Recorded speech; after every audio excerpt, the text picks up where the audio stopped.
It's a combination of physical, mechanical effects and so on, and coordinating all these elements together has been very complicated. Before we started shooting, I drew every shot of the movie. Based on these drawings, we have planned all the effects. Whenever Renny leaves tonight, the firefight stuff, we'll do that. Okay. We finish that up, and then we continue our snowmobile chase. Charlie Picerni is the stunt coordinator, and he's excellent with actors. He's very cautious, very careful. Bruce, our hero, was chasing the band of snowmobiles, the terrorists. So we have cuts of Bruce going across the lake, the ice on this area here. And now what I'm doing is getting one cut of him coming across like it's a patch of ice and snow when he goes through it. Many times Bruce Willis wants to do his stunts himself, and sometimes Charlie and I have to calm him down and tell him not to do them because we want to keep him alive and well.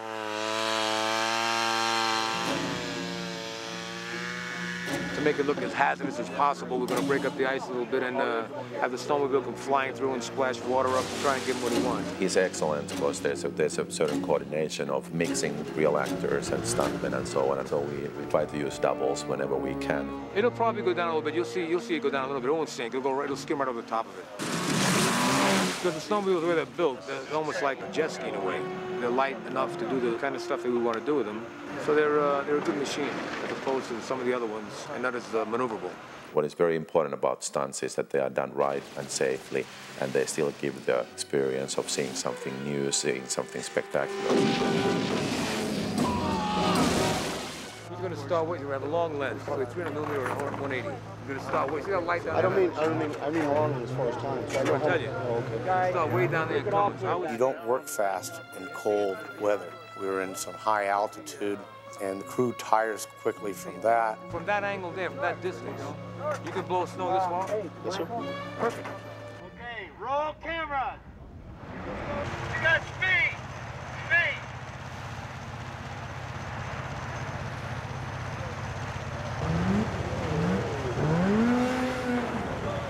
That's the cut.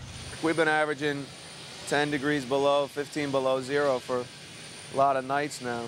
You were beautiful. Very nice. Perfect. We've had to shoot probably a third of it outdoors in snow, so it's a little tougher. As Bruce is chasing the bad guys, they have blanks in the gun, so Bruce picks up one of the bad guys' guns and he shoots at them and nothing happens.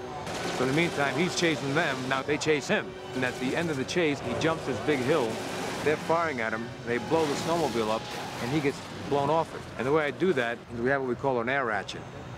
It's our nitrogen air. And we cable off the stuntman in the back, and we put an explosive in the Yamaha, and then tie enough cord on him to pull the explosive. As he's jerked off the bike, he trips the explosion, and off he goes. Whatever these guys are pointing the guns at, I have to make look like they're shooting up. So everything has to look like what the gun is doing. We're using automatic weapons, shooting several rounds a minute, and I've got to make the report of that match. Now, one thing we may do, I may have to pull that Ritter over that way a little bit. I had one where it was a lot of rough stuff, but we didn't have this to contend with. This one here is a lot tougher show to do. Roll the cameras.